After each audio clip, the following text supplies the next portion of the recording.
안에 있는 우리 모두는 지혜와 총명을 받은 자들이라는 말을 많이 들어왔습니다. 들어왔고 우리는 하나님의 지혜를 받은 자들이라고 이렇게 신뢰하며 살아왔습니다. 그러나 지혜와 하나님이 주신 하늘로부터 내려온 지혜와 총명이라는 것에 대하여서 구체적으로 그것이 어떤 의미가 있는 것인지 모르는 가운데 있는 사람들이 많기 때문에 이 시간에 이 말씀을 준비를 해보았는데요. 하나님께서 기뻐하시는 삶으로 지혜와 총명함을 입고 살아가는 삶은 도대체 그러면 어떠한 것인가 우리가 알아봐야 되기 때문에 말씀을 찾아서 함께 합독을 해봅니다. 바로 우리 본문 아래에 있는 야고보서 3장 17, 18절 함께 합독해봅니다. 하나님의 지혜와 총명이 어떠한 것인가. 3장 17, 18절 시작. 오직 위로부터 난 지혜는 첫째 성결하고 다음에 화평하고 반용하고 양순하며 긍휼과 선한 열매가 가득하고 편견과 거짓이 없나니 화평하게 하는 자들은 화평으로 심어 의의 열매를 거두느니라. 이 지혜와 총명함을 입은 사람들의 삶이 이러한 것이다라는 것을 지금 우리가 합독했는데요. 예수 그리스도 안에서 아버지 하나님의 지혜와 총명을 우리가 말씀으로 덧입고 살아가는 믿음의 사람들에게 있어서 첫째는 뭐라 그랬습니까? 성결이다. 성결 그리고 다음에는 화평 그리고 관용, 양순, 긍휼 그리고 편견과 거짓이 없다라는 말씀을 하고 계십니다. 그래서 성결은 무엇이며 화평은 무엇이고 관용, 양순, 긍휼, 편견 등등은 뭔가를 이렇게 우리가 하나씩 알아야 되겠기에 진정한 지혜와 총명의 삶에 대한 바른 이해 속에 아버지 하나님을 기쁘시게 하는 그런 믿음의 양심을 가진 사람들의 삶을 바르게 살아가야 된다라는 것을 요점으로 해서 지금 말씀을 드리는데 위로부터 난 지혜는 곧 하나님께로부터 받은 하나님의 은혜 안에 그 지혜와 총명함을 받아 덧입고 살아가는 사람들은 그 지혜와 총명을 뭘로 알아가고 있죠? 우리가 말씀으로 알아가죠, 그죠? 말씀. 하나님의 지혜와 총명을 말씀으로 지금 알아갑니다. 자, 그럼 하나님의 말씀으로 알아가는 사람들이기 때문에 말씀을 대하지 못하는 세상 사람들과는 차원이 같아요, 달라요? 영 다르죠. 차원이 영 다르죠, 그죠? 다릅니다. 차원이 완전히 천지 차이가 나죠. 차원이 다른 그런 모습의 삶을 우리가 살아가야 된다. 지혜와 총명함을 입은 믿음의 사람들에게 있어서 첫째는 성결해야 된다라고 하셨죠. 성결이라는 단어를 보면은 거룩하고 깨끗하다. 거룩하고 깨끗하다라는 그런 의미와 함께 성결이라고 하는 원어의 뜻은 뭐냐? 그 원어의 뜻은 히브리어나 헬라의 원어의 뜻은 뭐냐? 구별되다, 드려지다, 거룩하다. 이것이 성결입니다. 성결. 그 다음에 화평이라고 했어요. 화평의 의미는 화목하고 평안함을 의미하는 것이죠. 그러니까 성경적으로 이 화평의 의미를 보면은 히브리어로는 샬롬이 됩니다. 샬롬이 되고 헬라어로는 에레네. 안전하십니까? 평안하십니까? 평안하십시오. 이런 것이 됩니다. 그러니까 히브리어로는 샬롬이 되고 헬라어로는 에이레네가 되는 것. 그 뜻이 안전, 평화, 화친이 되는데 이것을 보통 말하는 화평이라고 얘기를 합니다. 그리고 관용의 의미는 용서와 같은 것으로 상대의 잘못을 너그럽게 받아들이거나 용서하는 의미로 우리가 이 관용에 대해서 알고 있습니다. 그러니까 성경에서의 관용을 보면은 빌립보서 4장 4절에서 5절을 보게 되면은 이 관용이 주 안에서 항상 기뻐하라. 내가 다시 말하노니 기뻐하라. 너희 관용을 모든 사람에게 알게 하라. 주께서 가까우시니라 하는 말씀과 연결을 시켜보니까 만약에 상대방의 죄를 참견하고 그냥 신경 쓰고 하다 보면 내 마음에 기쁨이 있어요, 없어요? 없지요. 그러니까 이 마음의 기쁨을 지키기 위해서는 어떻게 해야 돼요? 관용하는 자가 돼야 돼요. 그냥 너그럽게. 그러니까 어떤 마음이냐면 예수님께서 나 같은 죄인을 정말 극진히 사랑하셔갖고 용서하시고 이해하시고 죄를 사해 주시고 구원의 길로 인도하신 그런 은혜 가운데 사는 것을 생각하면서 남들에게도 바라보면서 저거는 왜 저따구로 살고 있어 하는 그런 것 때문에 죄를 짓지 말고 마음의 기쁨 빼앗기지 말고 그냥 그 기쁨을 유지하기 위해서는 예수님이 우리에게 한 것을 생각하면서 또 그런 마음을 가지고 관용하는 자가 되라고 말씀하셔요. 그러니까 사람이 상대에게 관용에 대한 마음이 없으면 날마다 죄짓고 불평하게 되므로 기쁨을 잃어버리게 되는 경우를 당하기 때문에 예수 그리스도 안에 상대들의 악함을 따라서 범죄하지 않는 마음을 관용이라 그렇게 말을 합니다. 관용하는 마음이 바로 그렇다. 근데 우리는 살아가면서 어떻게 해요? 별 참견을 다 하고 살잖아요. 하여튼 너는 왜 그러니? 너는 왜 이 모양이니? 막 하면서. 그러나 자신들의 죄 앞에서는 어떻게 해요? 남의 죄 앞에서는 관용하지 않으면서 자신들의 죄 앞에서는 관용하더라고요. 그러니까 내가 하면 노맨스, 남이 하면은 뭐라 그런 거랑 똑같은 거야. 응? 우리는 정말 하나님의 그 말씀을 보면 너무너무 재밌는 게 많은데, 그리고 이어서 양순이라는 것은 어질고 온순한 성격을 말하는 것으로 주인의 말에 핑계치 않고 잘 따름의 의미를 말할 수 있고요. 그리고 긍휼은 가엾게 여기며 돕는 마음으로 예수께서 우리를 사랑하여 희생하신 것처럼 그러한 주님의 마음을 가지고 행하여 가는 모습. 그러니까 내가 어떤 것들을 남을 위해서 막 할 때 왜 내가 너를 위해서 내가 왜 이따구를 해야 되느냐, 이게 아니라 아주 그냥 당연히 해야 될 것으로 행하면서 가면 마음의 기쁨을 잃어버리지 않아요. 말씀으로 가르쳐 알게 하시는 대로의 헌신의 삶은 예수님이 나 같은 죄인을 용서하시고 살려주신 것에 대한 감사의 마음가짐으로의 삶을 살아갈 때에 평안함이 오고 그 하나님이 기뻐하시는 지혜와 총명으로의 삶이 바로 그러한 것이라는 것을 알려주고 계십니다. 그리고 지혜와 총명을 받은 마음의 그 어떤 그런 믿음의 사람들의 모습을 보면은 편견과 거짓이 없어야 된다고 하시는데, 저는 오늘 편견에 대해서 이 말씀을 준비하면서 그렇다 맞다 이라는 생각이 있어요. 편견이라고 하는 것은 어느 한쪽으로 강하게 치우쳐 있는 것을 얘기하잖아요. 그죠? 편견은. 그러니까는 애가 둘인데 어느 때는 보면은 한 애에게 너무 사랑이 막 치우쳐 갈 때가 있잖아요. 그럼 한 아이는 질투해야 하네요. 질투해요. 자, 그게 편견인데, 만약에 우리의 몸이 저울의 중심이라고 생각을 해봐요. 저울의 중심이에요. 그럼 양쪽에 뭐가 있어요? 무게를 다는 그 추가 있고 무게를 다는 그 있죠, 그죠?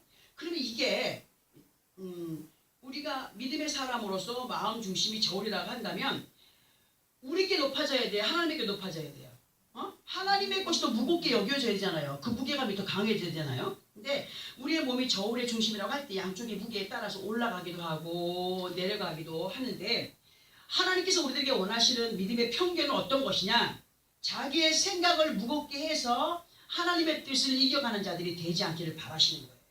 그러니까 상대를 향한 어떤 편견도 중요하지만 하나님의 지혜를 받은, 하나님의 총명을 받은 자들로서의 편견은 하나님께 그 은혜와 사랑을 더 강하게 느끼며 살아가는 사람들이 되기를 원한다. 이런 것과 같은 거예요. 그러니까 대부분의 사람들은 자기의 뜻과 생각을 무겁게 해가지고 하나님의 뜻과 방법을 이겨가는 편견의 삶을 생각하기 때문에 문제가 된다는 말씀을 항상 드리고 있지 않습니까?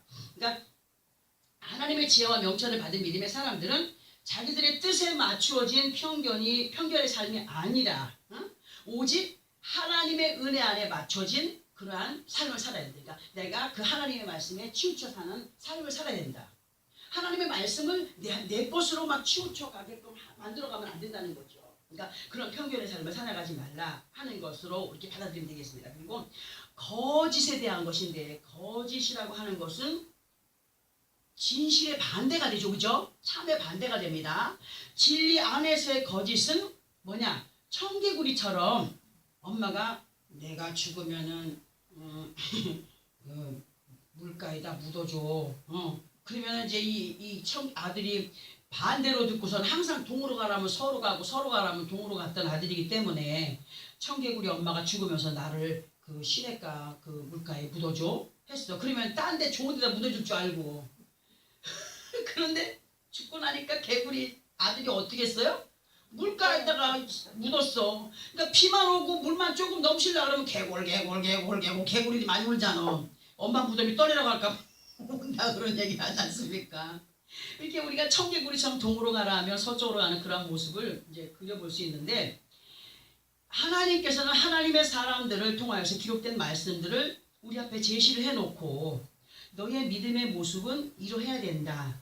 진실로 너희가 위로부터 임한 지혜와 총명을 받고 살아가는 사람들이라고 한다면, 내가 동으로 가라 그러면 너희가 보기에 동쪽이 험악해 나 절대로 못 가 하는 것이라 할지라도 가려는 거예요, 말려는 거예요? 가려는 거예요. 가려는 거예요. 그게 진리를 따라가는 거예요. 거짓을 따라가는 것이 아니라 진리를 따라가는 것이에요. 근데 우리는 먼저 뭘 보고 판단합니까? 눈으로 보여지는 것으로 보고 판단을 먼저 해버리잖아요. 하나님의 세계는 그렇지 않다는 거예요. 눈으로 보는 것이 먼저가 아니라 영이 이끄는 삶으로 갈 때 그것이 먼저의 삶이라고 말씀하고 있어요. 진실로 우리의 모습은 아버지 하나님 앞에 어떤 모습을 삶을 살아가고 있느냐 돌아볼 때에 너무나 많이 어긋난 삶을 살아가더라고요. 그러니까 우리가 또 실제로 말씀을 보니까 우리가 이러한 모습을 살아가고 있는데 어떤 모습이냐. 자, 14절부터 16절까지 한번 합독해 봅니다. 14절부터 16절. 시작. 그러나 너희 마음속에 독한 시기와 다툼이 있으면 자랑하지 말라. 진리를 거슬러 거짓말하지 말라. 이러한 지혜는 위로부터 내려온 것이 아니요 땅의 것이요 정욕의 것이요 귀신의 것이니 시기와 다툼이 있는 곳에는 혼란과 모든 악한 일에 있음이라. 자, 보세요. 이 말씀. 지혜와 총명한 가운데 살아가는 사람에 대해서 앞에서 말씀을 드렸습니다. 근데 우리의 모습의 삶은 어떠한 삶을 사느냐. 아버지의 말씀을 거꾸로 거슬러 가고 있다는 거예요. 이런 모습. 너희 마음속에 독한 시기와 다툼이 있으면 나 예수 믿는 사람이요 할 수 없다는 거예요. 응? 진리를 거슬러 거짓말하지 마라. 정말 나 예수 믿는 사람이야. 이런 것을 남에게 보여주기 원하고 말하기 원하고 자랑하기 원한다면 진리를 거슬러서 거짓말하는 자가 되지 말라는 거죠. 그래서 이러한 지혜는 위로부터 내려온 것이 아니요 땅의 것이요 정욕의 것이니 귀신의 것이니 시기와 다툼이 있는 곳에는 혼란과 모든 악한 일. 그러니까는 하나님의 뜻이 아닌 다른 길을 가는 것은 누구의 뜻을 따라가는 거라고? 귀신을 따라가는 거라고 여기 말하고 있지 않습니까? 예수 안에 있으면서 아버지 하나님의 은혜 안에 살아가고 있는 지혜의 사람들이라고 자부하는 가운데 우리가 있었지만 우리의 모습 속에는 독한 시기와 다툼이 있었더라고요. 보면은 아주 독한 시기와 다툼 있어. 이러한 모습이 진리를 거스리는 거짓된 모습이라고 말씀을 하시는데, 이렇게 사람 속에서 솟아나는 독한 시기, 그러니까 시기를 그냥 시기라고 하지 않고 독한 시기라고 했어. 시기가 올라오는 것은 이 안에서 독한 마음을 뿜어내는 거라 똑같다고 말하는 거예요. 얼마나 아주 그냥 사람을 죽이는 건지 몰라요. 그래서 독한 시기와 그것으로 인한 분냄은 하늘로부터 온 지혜가 아니라고 말씀하셔. 하늘로부터 온 지혜와 총명이 아니라 이러한 독한 시기와 질투로 인한 분쟁과 분냄의 역사는 땅의 것들로 인해서 정욕의 마음이 강하게 있기 때문에 그런 것으로 행하는 것이며, 이러한 것은 성령의 붙들림 받음이 아니라 귀신에게 붙들림 바 되었기 때문에 그렇다라고 하는 거예요. 오늘 5절에 삼손이 그 블레셋인들에게 노줄에 꽁꽁 눈알을 뽑히고 노줄에 꽁꽁 묶여서 맷돌을 돌리고 있었어. 삼손이 원하는 거였어요? 그게? 아니잖아요. 그러니까 우리가 원하지 않는 일을 당하게 되는 것은 뭐예요? 뭐 때문이에요? 불순종했기 때문에. 그러니까 지혜를 받은 자로 총명함을 받은 자로 삶을 살지 않기 때문에. 그러니까 잠언서에 보면은 많은 물질을 가지고 있다고 편안한 것이라고 아니라고 했거든요. 아무것도 가진 것 없어도 평안한 가운데 있는 사람이 있다 그랬어요. 맨날 가지고 있으면서 싸움하고 그냥 치고받고 하면은 그게 무슨 평안이겠어요? 아니잖아요. 없이 살아도 정말 형제 간의 우애가 있고, 부모 사이에 부모와 자식 간의 그 사랑을 나누고, 그런 것들이 더 중요하지 않겠습니까? 그죠? 그러니까 육신의 그런 어떤 다툼과 분냄은 어디서부터 오느냐? 자기 정욕대로 모든 것을 이루어가기 위한 욕심이 있고 독한 시기가 있고, 그래서 거기서 그냥 분냄이 있고, 그게 누구의 짓이냐? 마귀들의 악한 귀신의 영들이래요. 뭐 하기 위해서? 믿음을 무너뜨리고 자기네 그냥 완전히 노예로 삼기 위한 그런 방법이라고 말하고 있습니다. 그리고 이러한 독한 시기와 질투 안에서 일어나는 욕심을 버리지 않으면 다툼이 끊임없이 일어나게 되고 혼란과 모든 악함 속에 끌어다님을 알게 하시는 말씀이죠. 근데 우리가 돌아보니까 여태까지도 보면 버렸다고 하지만 이러한 마음들이 우리 안에 있더라고요. 보니까 순간순간. 응? 그러니까 이 시간 본문의 말씀이 뭐라 하십니까? 우리 다시 한번 함께 본문을 합독해 봅니다. 야고보서 3장 16절입니다. 시작. 너희 중에 지혜와 총명이 있는 자가 누구냐? 그는 선행으로 말미암아 지혜 온유함으로 그 행함을 보일지니라. 자, 이 말씀을 쉽게 들어보면 예수 안에 있는 너희들 중에 아버지 하나님의 은혜를 충만하게 덧입고 살아가는 자가 있느냐? 그렇게 정말 하나님의 은혜 가운데 살아간다라고 한다면 하늘의 뜻이 무엇인가를 알아야 된다는 거죠. 아버지 하나님의 뜻이 뭔가를 알아야 된다는 거예요. 응? 아버지 하나님께서 원하시는 뜻이 뭐냐? 선행이야. 선행이 뭐야? 착한 행실이 아니냐? 어? 착한 행실을 성경에서 뭐라 그래? 순종의 삶이 아니겠느냐? 하나님께서 기뻐하시고 그래 너 착하다 정말 잘했다 하는 것이 순종의 삶이 아니겠느냐? 그러니까 말씀을 따라서 온유한 행실을 보여가는 것이 지혜 안에 살아가는 것이니 그 행함을 보여가는 삶이다라고 말씀을 하시는 거예요. 너희가 정말 예수 안에 있고 예수 안에서 은혜 가운데 하나님의 그 은혜에 감사하고 감격하고 하나님의 은혜 가운데 이끌림 받은 삶을 살아간다라고 한다면 하나님이 기뻐하시는 선행으로의 삶을 살아가라 하시는 거죠. 그러니까 하나님께서 다니엘서 5장 25절을 통하여서 우리가 이런 얘기 많이 들었죠. 메네 데겔 우바르신이라는 얘기를 많이 들었지 않습니까? 그러니까 메네는 뭐냐? 메네는 세웠다. 데겔은 뭐냐? 데겔은 달아보았다. 우바르신은 나누다. 우리 하는 모든 것들을 다 세워보시는 거야. 얘들이 지금 정상적으로 해가고 있나? 달아보시고 세워보시고 하다가 행한 만큼 뭘로 갚아주는 거야? 봉으로 갚아주는 거야. 봉으로 역사하시는 거야. 우리는 어떤 봉을 받기를 원하느냐? 축복에 대한 봉을 받기 원하느냐? 아니면 불순종에 대한 봉을 받겠느냐? 뭘 받기를 원해요? 복 받기 원하지요? 하나님께서는 우리의 모든 언행 심사를 달아보시는 분이다. 항상 우리의 모든 것을 매네 대결하시는 분이라고 확실하게 알고 있어야 됩니다. 우리가 아무리 천층만층 지하층에서 아무도 모르게 행하는 것이라 할지라도 우리의 마음을 나보다 더 잘 아시는 분이 하나님이시다. 우리가 진실로 하늘로부터 내려주신 지혜와 청명한 가운데 살아가는 자라고 한다면 성령의 메인받은 삶으로 선행의 삶을 살아가길 바라시는데 디도서 2장 7절에서 보면은 읽어드릴게요. 범사에 네 자신이 선한 일의 본을 보이며 교훈에 부패하지 아니함과 단정함으로 행하라. 이렇게 기록이 되어 있습니다. 그러니까 범사에 그러니까 모든 좋은 일이 있든지 나쁜 일이 있든지 네 자신이 선한 일의 본을 보여라. 그러니까 하나님의 뜻을 따라서 행해라. 하나님이 기뻐하시는 것을 해봐라. 응?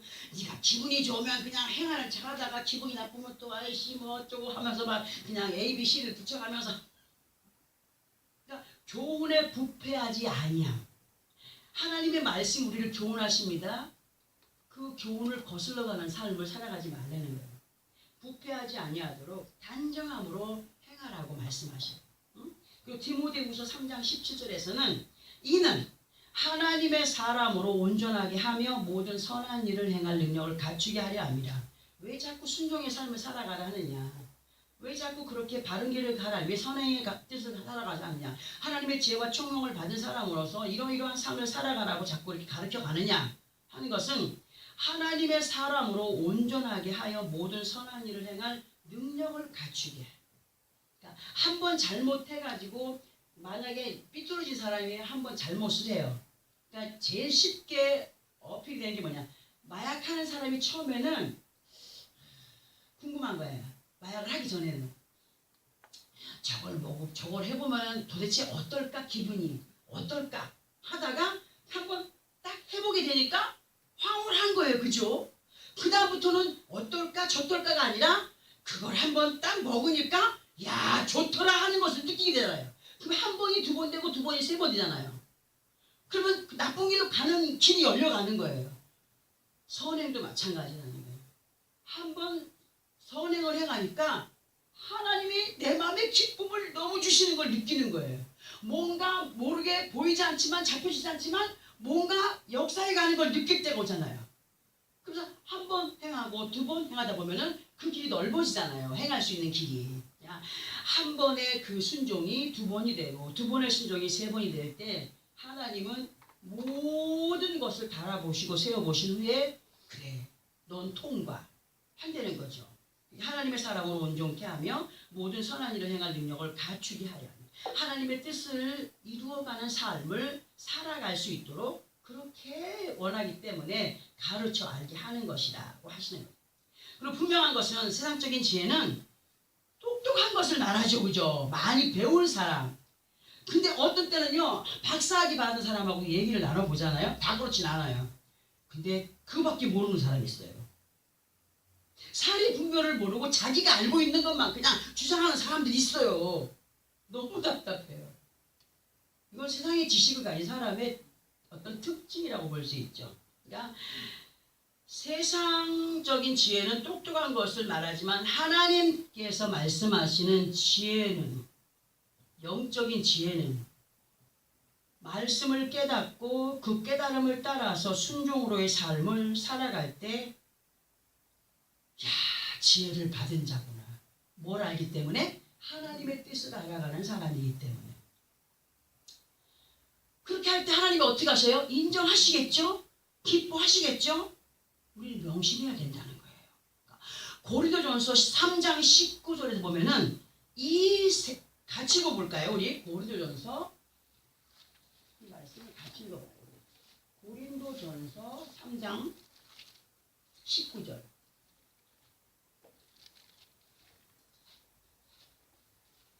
장 19절.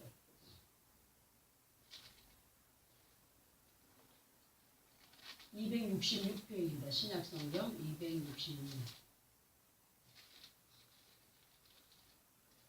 3장 19절 시작.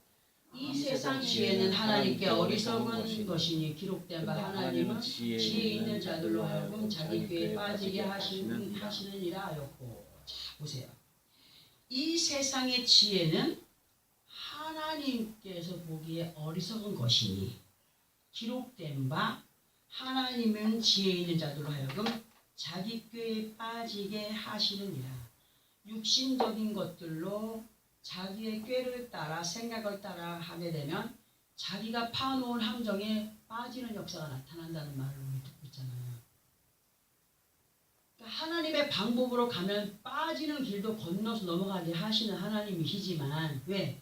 하나님의 그 은혜를 알고 나가는 사람이기 때문에. 그런데 하나님의 뜻은 온데간데 없고 자기의 어떤 꾀를 따라서 나가는 사람은 자기가 꾀를 부린 만큼 그보다 더한 플러스 원 아니 몇 곱절이 될 수도 있어요. 자기 꾀에 빠져버려요. 자기 꾀에. 응? 육적인 지혜와 영적인 지혜의 차이가 이만큼 어떤 차이가 나요? 천지 차이. 그리고 분명하게 알고 행하는 우리가 되어야 되는데 진실로 우리 모두가 하나님의 지혜를 받은 사람들이라고 한다면 우리의 부족함과 연약함. 그러니까 하나님은 무식한 사람도 와라, 배운 사람도 와라. 근데 이상하게요. 배운 사람들이 주님 앞에 돌아오기가 그렇게 쉽진 않아요. 주님 앞에 돌아온 배운 사람들은 특별한 사람들이에요. 왜? 자기 똑똑한 것으로 살아가는 사람들이 너무 많기 때문에 오히려 못 배운 사람이 주의 전에 와서 말씀을 들으면서 깨달은 가운데 순종의 삶을 살아가는 것은 하나님의 제일 무식한 것이 이 땅에선 제일 지혜로운 거라고 말했잖아요. 하늘의 지혜를 누리고 살아가는 사람이에요. 응? 그러니까 우리의 부족함과 연약함과 불순종으로 인해 다시 예수를 십자가에 못 박는 자들이 되지 않기를 원하여서 계속적으로 말씀으로 알게 하시고 일깨워 주시면서 세상 사람과 다른 그런 지혜로운 삶으로 세상을 이겨 승리하는 사람들로서의 삶을 살아갈 수 있도록 우리를 만들어 가신 하나님. 육신의 똑똑함으로는요. 성경을 이해 못해요. 절대로.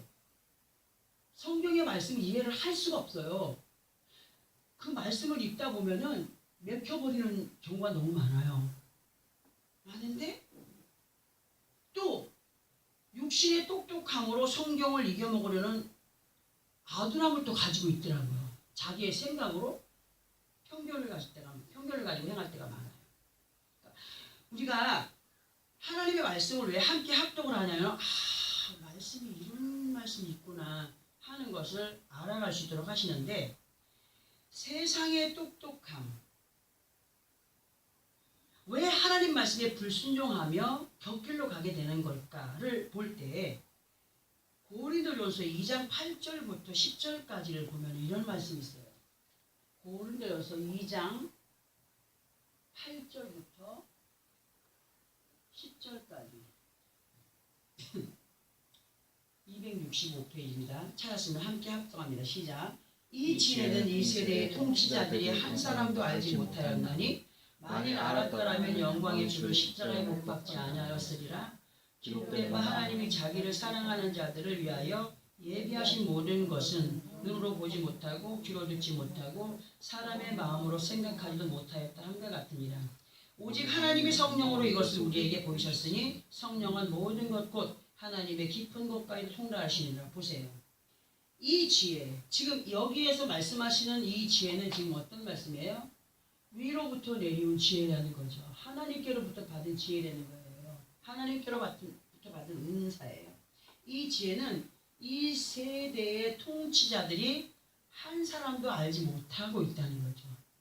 세상 사람들, 아무리 날고 뛰는 사람이라 할지라도 하나님의 지혜를 받지 않은 사람들은 도무지 알 수가 없어요. 만일 그때 당시에 바로나 그런 아주 짱급들이 만약에 그 하나님의 지혜로 말씀을 알고 있잖아요. 그 사람들도 맞죠? 율법의 말씀을 다 알고 있어요. 알고 있다면 구약에서부터 예수를 예표하는 말씀들이 얼마나 많이 있습니까? 그죠? 근데 그들이 알았다고 했어요? 몰랐다고 했어요? 전혀 몰랐다고 했어요. 몰랐기 때문에 영광의 주를 어디 못 박았다고? 십자가에 못 박아 죽였다고 말하고 있어요. 만약에 그들이 하나님의 지혜로 성경을 보는 눈이 열려서 그 안에서 예수를 만났다면 절대로 영광의 주를 십자가에 못 박지 아니하였습니다 하고 있거든요. 그러면 우리가 지금 다시 예수를 십자가에 못 박는다라고 하는 의미는 뭡니까? 우리가 불순종함으로 주님의 마음을 아프게 하고 다시 죄를 지면 내 죄 때문에 다시 예수를 십자가에 못 박히게 된다는 거죠. 그러니까 어떤 이런 의미를 보면 어떤 좀 이상하겠지만 다시 예수를 십자가에 못 박는 그런 형태의 행동들을 버려가라. 너희가 예전에 예수 믿기 전에 지었던 그 죄로 끝내라. 이거랑 똑같은 거예요. 우리가 그러니까 다시 또 예수를 십자가에 못 박지 맙시다. 하루 종일 들어왔잖아요.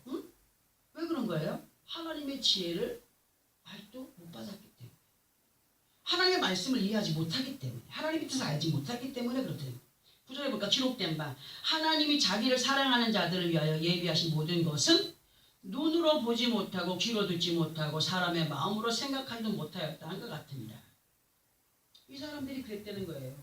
그렇게 대제사장들을 통하여서 성경을 듣게 하고 또 말씀을 보게 하고 그렇게 했지만 그리고 예수께서 또 직접적으로 나서서 일하시는 것도 보여줬잖아요. 그때 당시에.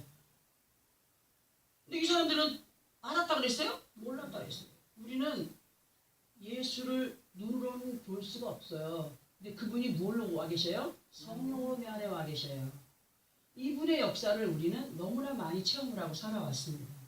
말씀을 듣고 있습니다. 그분의 모든 하는 행동의 모든 역사들을 우리가 행함의 그 어떤 환경 가운데서 이루어가고 계심을 우리는 너무나 잘 알고 있습니다. 이들은 몰랐기 때문에 예수를 십자가 못 박았어요. 우리가 불순종의 삶을 살아간다고 하는 것은 하나님의 지혜를 받지 못하였기 때문에 하나님의 뜻을 알지 못하기 때문에 그분을 두렵고 떨림으로 받아들이지 못하기 때문에 그렇다라고 말씀을 하셔요. 그러니까 오직 하나님이 성령으로 이것을 우리에게 보이셨다. 우리는 분명히 성령으로 하나님의 모든 것을 보여갈 때에 느끼는 삶을 지금 살아가고 있지 않습니까? 응? 다시 예수를 십자가에 못 박는 행위를 해야 돼요? 말아야 돼요?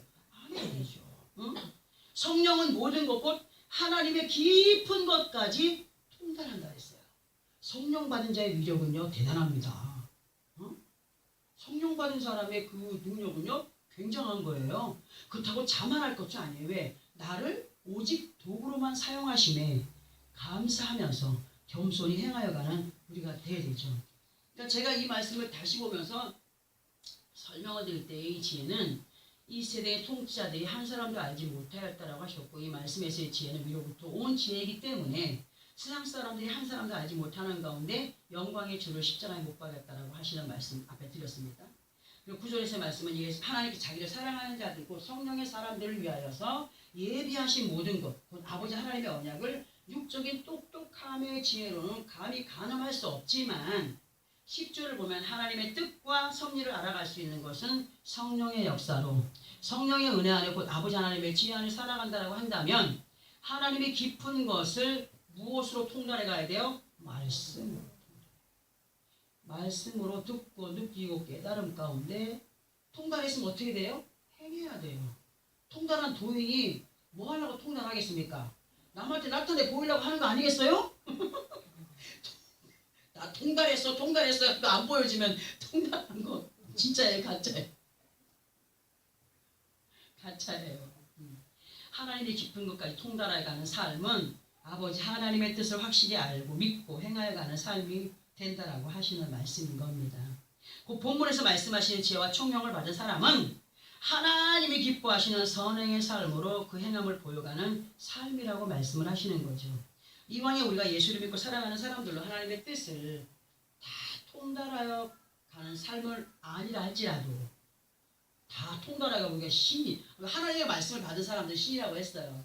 근데 우리는 정말 쪼무레기 신이야. 그 하나님만 모시고 살면은 우리는 언제든지 그런 삶을 살아갈 수 있는데 모든 걸 다 하나님의 말씀에 그 모든 것을 다 통달하여 가는 삶은 아니라 할지라도 들어 알게 하시는 말씀만이라도 확실하게 습득하여서 행하여 간다면 누가 뭐라 할 것 없이 누가 인정하신다고요? 하나님이 인정하시는 지혜의 삶이라 할 수 있습니다. 우리 모두는 반드시 성령의 도우심 속에 아버지 하나님께서 지지해 주시는 능력의 삶으로 인도를 받으면서 소망하는 모든 것들을 아름답게 이루어가기 위하여서 먼저 솔선수범 행함을 보임으로 그 지혜를 받은 증거를 남겨가는 그런 삶이 되어야 됩니다. 그러니까 와서 그냥 이렇게 하는 걸 보면요, 내가 눈을 안 보는 것 같죠? 다 뒤에도 눈이 달렸고 듣고 다 해요. 그런 이상 일하는 거 다 기뻐요. 마음이 그렇게 기쁠 수가 없어요. 해라 안 해도 느껴가면서 하는구나. 뭐가 들어간 거예요? 성령, 믿음이. 오셔갖고 나를 움직여갈 수 있도록 하는 거예요. 무엇이든 우리가 범사 속에서 솔선수범 하나님이 기뻐하시는 선행으로서의 행함을 보임으로 지혜를 받은 증거자들로서의 삶을 살아야 됩니다. 지혜를 받은 증거자들, 하나님이 원하시는 뜻, 3장 야고보서 위로부터 난 죄는 성결, 화평, 반영, 양심, 긍휼, 선한, 열매 가득하고 평경과 거짓이 없나니 화평하게 하는 자들 화평을 심호를 거둡니다. 이 약속의 말씀, 이것이 지혜를 받은 자의 삶이라고 하신 약속의 말씀 꼭 붙잡고 그냥 더티하지 않게. 더티가 뭐죠? 더러운 티를 내는 자가 되지 말자는 거예요. 더티하게 살지 말자. 아멘. 우리는 성결함을 입은 하나님의 귀한 백성들로 지혜를 총명을 받은 증거자로서의 삶을 살아가야 됩니다. 그런 증거들을 남겨가면 어느 곳에 가든지 그 사람 정말 괜찮더라, 야 멋있더라 인정을 받는, 그리고 하나님 앞에 더 강한 인정하심 속에 인도를 받는 나와 여러분의 삶이 되어지기를 원하여서 오늘도 이런 말씀 주셨으니 정말 이 말씀 안에서 은혜 가운데 붙들림 받은 삶으로 하나님이 기뻐하시는 믿음의 승자들로서의 삶이 되어지기를 예수 그리스도 이름으로 축원합니다. 기도하겠습니다.